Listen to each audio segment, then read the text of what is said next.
अस्सलाम वालेकुम। Critical analysis की एक नई एपिसोड में खुशामदीद। मैं हूं आपका होस्ट मोहम्मद उस्मान सलीम। आज की इस वीडियो में हम बात करेंगे रिजीम चेंज के ऊपर। सो बेसिकली जो रिजीम चेंज का वर्ड है वो दो वर्ड से निकला है, रिजीम और चेंज। तो चेंज का मतलब है तब्दील करना और रिजीम का मतलब होता है सेट ऑफ रूल्स। मतलब सेट ऑफ रूल्स को पूरा कर, किसी काम को पूरा करने के लिए एक तरीके को अख्तियार करना, उसको कहते हैं रिजीम। उसका मतलब अब एक आपको एक टास्क दिया गया है, आपको एक बताया गया है कि आपने एक काम करना है। अब आप उसको अपने तरीके से करेंगे पूरा करने के लिए। आपका एक तरीका होगा, एक मेथड होगा जिसके तहत आप उस मेथड को फॉलो करेंगे और इस चीज़ को अचीव करेंगे। तो वो जो तरीका होगा, वो जो मेथड होगा, वो जो सेट ऑफ रूल्स होंगे, रेगुलेशंस होंगे जो आप अपने जहन में बनाएंगे किसी भी काम को करने के लिए, उसको कहते हैं रिजीम। तो जब हुकूमतें आती हैं, हुकूमतों के लिए भी रिजीम का वर्ड यूज़ होता है। हुकूमतें जब आती हैं तो उनको जो मईशत का टारगेट होता है, सेहत के अहदाफ होते हैं, एजुकेशन के अहदाफ होते हैं, उनको पूरा करने के लिए हर हुकूमत एक नए तरीके से अपने तरीके से जो है वो काम को चलाती है, हुकूमत को चलाती है और फिर वो अपने टारगेट्स को अचीव करने की कोशिश करती है। सो यू विल सी के जो नवाज शरीफ के होगा गवर्नमेंट, उसका एक तरीका अलग था, इमरान खान का अलग था और जरदारी साहब का एक अलग तरीका था। ठीक है। अच्छा, अब जब ये इमरान खान की हुकूमत को हटाया गया तो फिर एक वर्ड बड़ा मशहूर हुआ, यही जिसको कहते हैं regime change. Basically regime change जो है वो क्या हुआ कि इमरान खान की हुकूमत को हटाया गया। जो इमरान खान की वे ऑफ थिंकिंग थी किसी भी काम को करने की या हुकूमत को निज़ाम को चलाने के लिए, उसको हटा दिया गया और एक नया निज़ाम लेके आया गया, एक नया बंदा लेके आया गया जो अपने अपने तरीके के तहत उस हुकूमत को चला रहा है। अब रिजीम चेंज की जो एक हिस्ट्री है पाकिस्तान के अंदर, वो कोई नई नहीं है, ये कोई पहली दफ़ा नहीं हुआ, ये पहले भी होता रहा है। और शर्म की बात हमारे लिए ये है कि हमने उससे कोई सबक नहीं सीखा कि ये पहले क्यों होता रहा, करने वाले कौन थे, किस वजह से होता था, उसके बाद हमारे मुल्क में क्या इफेक्ट पड़ता था, हमें इससे कोई गर्ज नहीं था क्योंकि हमने इसकी तरफ तवज्जो ही नहीं दी। 1947 से लेके 1958-59 तक जो है वज़ीर आज़म पे वज़ीर आज़म चेंज हुए। इवन के हमने 1947 के बाद 1956 में अपना पहला आइन दे रहे हैं। मतलब हम पॉलिटिकली सियासी तौर पे हम इतने पीछे हैं कि हम अपना पहला आइन 1956 में दे रहे हैं। अच्छा, उसके बाद क्या हुआ जी, फिर अयूब खान साहब आ गए। अयूब खान साहब ने मार्शल लॉ लगाया, वो अपना कोई एक नया कानून लेके आ गए, वो ख़त्म हुआ, आइन लेके आए, वो ख़त्म हुआ। तो यहिया खान साहब थे, यहिया खान के बाद फिर मुल्क टूटा और फिर भुट्टो साहब आ गए। अच्छा, अब रिजीम चेंज के बारे में मैं आपको बात बता रहा हूँ। अव्वल तो हमने बांग्लादेश के रिजीम को तो एक्सेप्ट ही नहीं किया ना, उनको तो हम मानते ही नहीं थे अपना पार्ट, तो वो अलग हो गए हमसे। फिर उसके बाद भुट्टो साहब आए। भुट्टो साहब को अवामी पजीराई हासिल थी, लेकिन भुट्टो साहब के ऊपर धांधली का इल्ज़ाम लगा। भुट्टो साहब बहुत पॉपुलर हो गए थे पाकिस्तान में, उनको फिर हटाया गया और फिर एक मिलिट्री डिक्टेटर फिर आ गया। वो मिलिट्री डिक्टेटर जब रहता है, उसके बाद वो जब एक तैयारे हादसे में वो जब फौत होते हैं, तो उसके बाद फिर ये बेनज़ीर साहब आए। बेनज़ीर साहब बहुत मकबूल थी। ठीक है, अब देखें, अब यहाँ से गेम शुरू हो रही है। बेनज़ीर साहब बहुत मकबूल थी, ठीक है, उन्होंने अपने इलेक्शन जीते, उन्होंने हुकूमत बनाई और फिर उसके बाद नवाज शरीफ को उठाया गया, जानबूझ के उठाया गया। किसने उठाया, किस इदारे ने उठाया, ये सबको पता है। अगर आप हिस्ट्री पढ़ें तो आपको पता लगेगा एक स्पेसिफिक इदारे ने, जो कि उस वक़्त तक अफ़गान जंग के बाद बहुत स्ट्रॉन्ग हो चुका था पाकिस्तान में, उसने देखा जी कि बेनज़ीर बहुत मशहूर हैं पाकिस्तान में, बहुत पॉपुलर लीडर हैं। उन्होंने एक और IGI बनाई और फिर नवाज शरीफ को एक तरीके से ऊपर लेके आए। अच्छा, अब दो बंदे आ गए। अब वो दो बंदे आपस में 90s में लड़ते रहे, इसी तरह जिस तरह अभी इमरान खान के साथ हुआ, उस तरह एक दूसरे की टांगें खींचना, एक दूसरे के बंदूकों को ख़रीद लेना।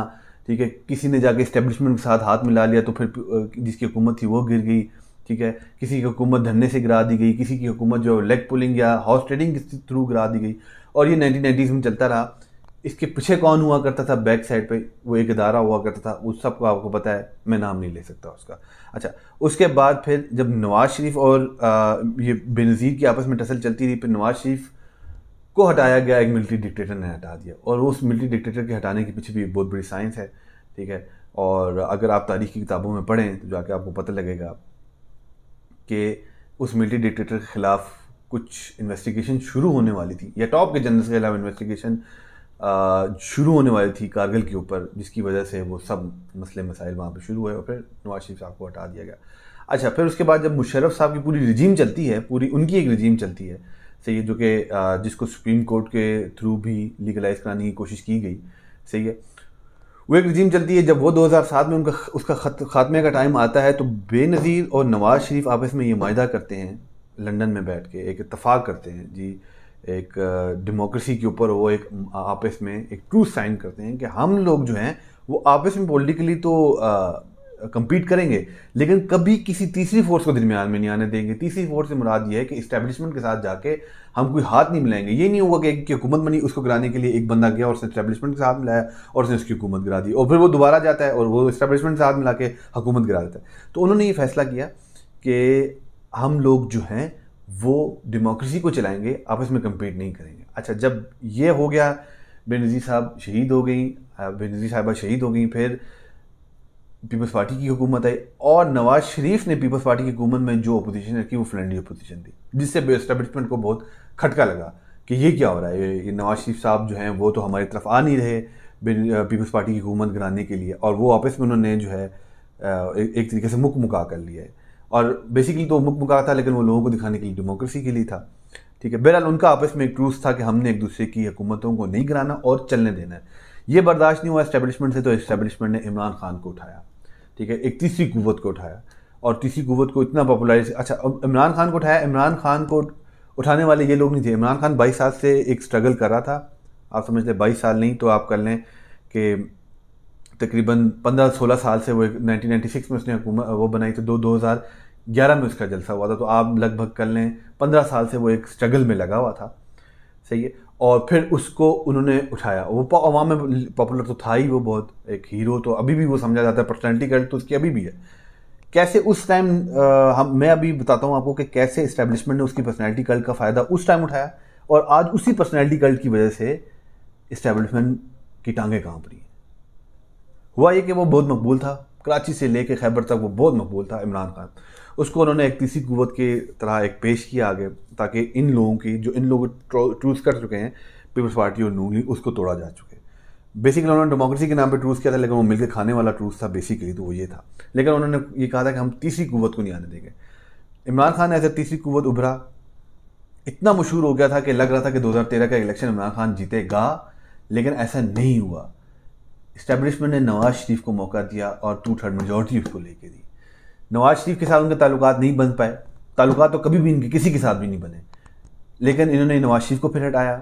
नवाज शरीफ को उठा के फिर 4 साल के बाद इन्होंने नवाज शरीफ को हटा दिया, और फिर उन्होंने शाहिद खान अब्बासी की गवर्नमेंट आ गई। अब शाहिद खान अब्बासी की गवर्नमेंट के बाद अब 2018 में इलेक्शन होने, और पूरी पाकिस्तान को लग गया कि हुकूमत किसकी आने वाली है। क्यों? क्योंकि इस्टेब्लिशमेंट ने किसी इमरान खान के सर पे हाथ रख दिया। इमरान खान की गवर्नमेंट आ गई, रिजीम चेंज हुआ, रिजीम चेंज तो नहीं कहेंगे, इलेक्शन हुआ, इमरान खान की गवर्नमेंट आई। इमरान खान की गवर्नमेंट जब आई तो पहले उसको भी 3 साल और 8 माह के बाद उन्होंने ख़त्म किया, और ये जो ख़त्म करना था ये इनके गले पड़ गया। कभी भी किसी के अंदर इतनी हिम्मत नहीं हुई कि वह फ़ौज के ख़िलाफ़ आवाज़ उठा सके। ज़िया दौर में भी नहीं हिम्मत थी, अयूब खान के दौर में भी हिम्मत नहीं थी, मुशर्रफ के दौर में तो थी नहीं। मुशर्रफ ने तो आइन भी तोड़ा था, मुशर्रफ ने तो कत्लेआम भी किया था। मुशर्रफ की वजह से बहुत सारे, मुशर्रफ ने तो हमें उस जंग में धकेला जिस जंग में हमें सबसे ज़्यादा नुकसान हुआ। लेकिन उस दौर में मुशर्रफ के ख़िलाफ़ कोई आवाज़ उठाने वाला नहीं था। लेकिन आज के दौर में जिस तरह आवाम रोड पे बाहर निकली हुई है, जिस तरह आवाम रिजीम चेंज के ख़िलाफ़, इस्टेब्लिशमेंट के ख़िलाफ़ बाहर निकली हुई है, जिस तरह आवाम इस्टेब्लिशमेंट के ख़िलाफ़ नारेबाजी करी है, आज से पहले ये पाकिस्तान में ये मनाजिर नहीं देखे गए। और ये मनाजिर जो है पाकिस्तान के इदारों के लिए और पाकिस्तान की सलामती और बका के लिए बहुत ही, जिसे कहते हैं, ख़तरनाक है। ख़ास तौर पर पाकिस्तान के उन सिक्योरिटी इदारों के लिए जो जिनके लिए पाकिस्तान के पाकिस्तानियों के दिलों में बहुत ज़्यादा मोहब्बत थी। और आज वही सबसे ज़्यादा लोग बाहर निकले हुए हैं जो इदारों को डिफेंड करते रहे, और आज जो रोडों में बाहर निकले हुए हैं, ये निकले क्यों हैं? इमरान खान की पर्सनैलिटी कल्ट की वजह से। वही पर्सनैलिटी कल्ट जिसको यूज़ करके इस्टेब्लिशमेंट ने पीपल्स पार्टी और नवाज शरीफ के ख़िलाफ़ एक तीसरी कुव्वत खड़ी की थी। आज जब वही इस्टेब्लिशमेंट इस तीसरी कुव्वत के ख़िलाफ़ हुई है, इस इमरान खान के ख़िलाफ़ हुई है, PTI के ख़िलाफ़ हुई है, तो वही लोग पर्सनैलिटी कल्ट की वजह से बाहर निकले हुए हैं। लोगों को ये परवाह नहीं है कि इमरान खान की दौरे हुकूमत में कितनी महंगाई हुई, या इमरान खान ने जो वादे किए थे वो पूरे किए या नहीं, या इमरान खान ने माईशत के या तालीम के या सेहत के जो अहदाफ थे वो पूरे किए या नहीं। लोगों को इस चीज़ से कोई लेना देना नहीं है। लोगों को अगर लेना देना है तो वो ये है कि इमरान खान की गवर्नमेंट एक ठीक ट्रैक पे थी। बेशक महंगाई थी, बेशक चीज़ें मुश्किल थी, लेकिन इमरान खान की गवर्नमेंट एक ठीक ट्रैक पर चल रही थी, और उनको इमरान खान पे पूरा यकीन था कि वो इस क्राइसिस से मुल्क को बाहर निकाल लेगा। लेकिन इस्टेब्लिशमेंट को हर 4 साल के बाद जो खुजली होती है वो हुई, और उन्होंने इमरान खान की गवर्नमेंट को हटाया। इमरान खान ने इनको पहले बता दिया था कि अगर तुमने मुझे निकाला तो मैं रोडों पे आऊँगा और तुम्हारा जीना हराम कर दूंगा, और वही हुआ। जब से इमरान खान की गवर्नमेंट गिरी हुई है, इमरान खान गवर्नमेंट में रह के इतना पॉपुलर नहीं था जितना आज पॉपुलर हो चुका है। जगह जगह मुजाहरे हो रहे हैं, जगह जगह जो है इमरान खान जहाँ जाता है वहाँ पे लोग जमा हो जाते हैं और इमरान खान के हक में नारेबाजी होती है और लोगों का एक ही मुतालबा है कि इलेक्शन कराए जाए। नेक्स्ट वीडियो में मैं आपको बताऊंगा कि क्या इलेक्शन कराने का फ़ायदा है, क्या इस पॉलिटिकल क्राइसिस से हम इलेक्शन करा के बाहर निकल सकते हैं या नहीं निकल सकते। ये मैं आपको नेक्स्ट वीडियो में बताऊंगा।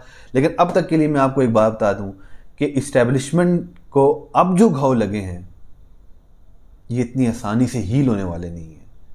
जितना लंबा इस सेटअप को इस्टेब्लिशमेंट चलाएगा उतना ही इस मुल्क के लिए नुकसानदेह है, इस्टेब्लिशमेंट के लिए नुकसानदेह है और इदारों के लिए नुकसानदेह है।